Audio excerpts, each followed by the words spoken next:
Alright, quick video today, guys. Today the topic is going to be Gintama. It's my absolute favorite story, tied with maybe Higurashi. Anyway, so um, today we're going to talk about, okay, so there's going to be a spoiler half and a non-spoiler half. I'm going to start with the non-spoiler half. So if you want to go into Gintama, there is absolutely no way you are going to get every single thing out of it on the first read through or whatever. But one thing you can do to further your appreciation, even on the first read through or watch through, is to keep in mind that even though Gintama is a sci-fi story, obviously it's also a historical story, as you'll see. But another thing people tend to miss out on, especially I guess people from the Western sphere, is the spiritual side of things. Sometimes what seems like, I suppose, a plot convenience actually calls back to, let's say, Japanese culture or Asian culture and essentially mythology and so on. So sometimes the things that don't really make sense at first to, I guess, like Westerners like me, actually underneath have cultural aspects that, like, what's it called, like implicitly make sense for example, a Japanese viewer.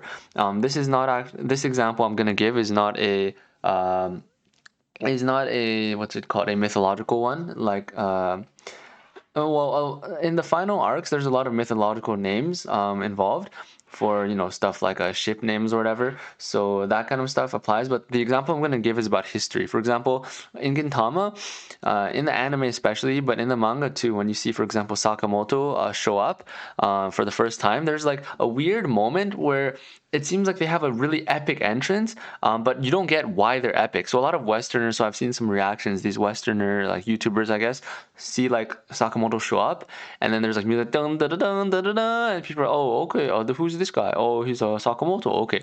But the thing is, when Japanese people see that, they're like, oh, Sakamoto? Yo, this is a reference to that guy from my, dude, I learned about this guy in history class. Yo, he's one of those guys, like, they're actually, this is something like almost no one gets at first unless they like read a bunch of comments and whatever.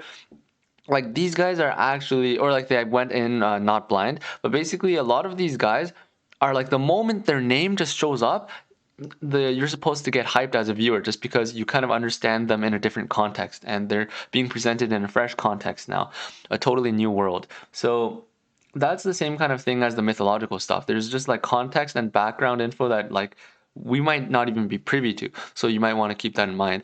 So I brought up Natsume Yujincho because we're going to start transferring to the spoiler sections now. So if you haven't seen Gintama to the end, I would say, or at least to until like episode 350-ish, then you should definitely stop watching now. 100% stop watching now. Just bookmark this, maybe put it on Google Calendar to look at it again in a year when you're caught up. Anyway, so Natsume Yujincho is actually how I first started to get to know more about like a yokai, ayakashi, stuff like that. And so the idea actually behind so it's full spoilers now, like click away actually.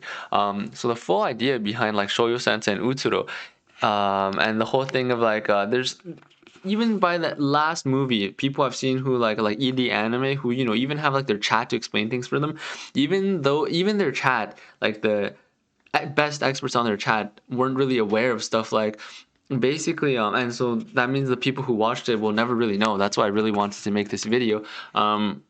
Basically, Utsuro is kind of like a Mamorigami, which is kind of like a deity, what's the word, like a deity spirit or like a protector spirit or protector god. Basically, they would, kind of govern over a piece of land. For Utsuro, that is the earth. So what Sorachi is actually doing is, for every planet, essentially planets can be seen as countries, right, or whatever, or areas of land. So every planet is basically ruled by Altana, and hypothetically those Altana, or I mean Altana is the life force, and so Altana can kind of condensate into a human-like form which can interact with humans. And how these humans kind of relate to their planet was delved into quite a bit with Koka, and especially Utsuro and Shoyo Sensei. And so the idea, especially how they beat them in the end, how Utsuro felt fear near the end of humans, everything about how he was beaten. If you're a typical like this shonen fan who's like only seen Naruto, for example, no hate on Naruto by the way, but if you've only seen like Naruto and stuff, and then you see the ending, you'll be like, oh, bro, such an asshole, bro. Yo, they defeat him like that. How disappointing. But when you see it from the thematic angle, everything actually adds up really well, and you start to understand the logic that's put into the story. So there's a lot of things that make it seem inevitable the way that he was taken down. basically basically the story of Utsuro really has to do with like humans trying to control like a god. Um, and then you have people who are like the people who talk about Muzan and be like, yeah, well, Muzan wasn't really a natural disaster because we could kill him. But like, that's not really the point here. We're trying to tell a thematic story, and so I'm not gonna go much in detail here, but if you watch Natsume Yuujincho or read it, you'll definitely get what I got out of it, I'm sure. And you'll be able to tie it to what Sorachi was trying to do with these characters.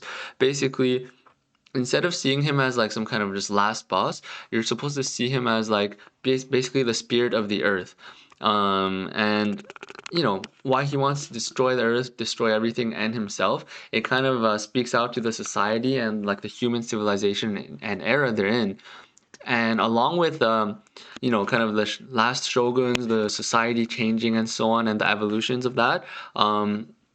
It's showing that humans have created a civilization or a society that can finally fight back against kind of like the condensation of, I guess, the darkness of humanity, which, and also, I mentioned this in other videos, but Utsuro also represents, of course, death, emptiness, hollowness, of course. It's based in the names. A lot of the names in Gintama, when you just see the subtitles and they're not translated, or even when they're translated, like as heavenly bird, like no one fucking knows what that means in English, like when they see it. So I recommend you guys to like I know this is the spoiler part, but I should have said this earlier, but basically you guys should actually read up on some of the names and the folklore if you're interested. If you're not, it'll probably just bog down your reading, so you don't have to force yourself.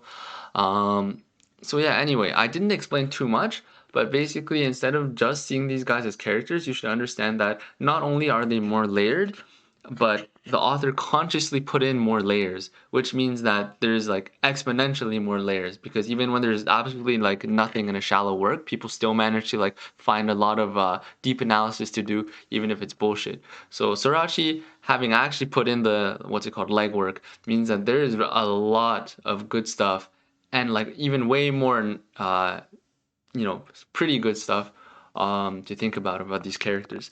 um, so basically, long story short for this video, I just wanted to say there is a mythological element to both the story, which was established quite a bit ever since we even had like yokai monster gags and whatever, and like, you know, exorcists actually being able to fight and so on.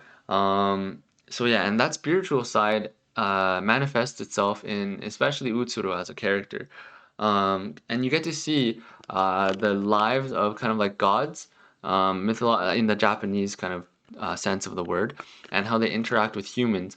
For example, Koka is another choice. Essentially, both of them in the end were resigned to die, and like how gods fade away, or either gods fade away or humans fade away first. Those are themes in a lot of kind of yokai mythological stories. So because they're kind of like on completely fundamentally different planes of existence. It's kind of the so-called forbidden love. You know, it's like Twilight. You know, I can't. I'm the main character girl. I can't be with a vampire. So anyway, this video has gotten really long. I'm just gonna stop it here. I actually managed to realize a few things during this video, which I'm glad about. Which is that like kind of the whole parallel of the humans civilization actually evolving, kind of is parallel to how Utsuro was created and why he was created for a thematic reason as well. I mean, um, by that I just mean like it ties together to the society back at the time. The society created the monster, and the new society was the one that was able to kind of change it. You know, he was the one that was just a sliver, or just a fragment, as opposed to true humanity, which is Shoyo. Anyway, there's a lot of ways you can interpret the poetic phrasings that Sorachi does. So anyway, I'm just gonna say, yeah, make sure you smash subscribe. Um, yeah, make sure you smash subscribe. Thank you for watching. If you guys haven't watched or read Gintama, I recommend it. Yeah, and make sure you smash subscribe and share this video. Just literally paste it in like an anime Discord or something. Because if there's more subs, I'm gonna be more happy to make videos. I used to have 5K subs on the channel that didn't get deleted. So, but anyway, I got 1 sub in the past month, which is better than 0 subs, which feels good. All right, anyway, all right, peace out, guys. Hope you guys had a good Halloween, and see you later.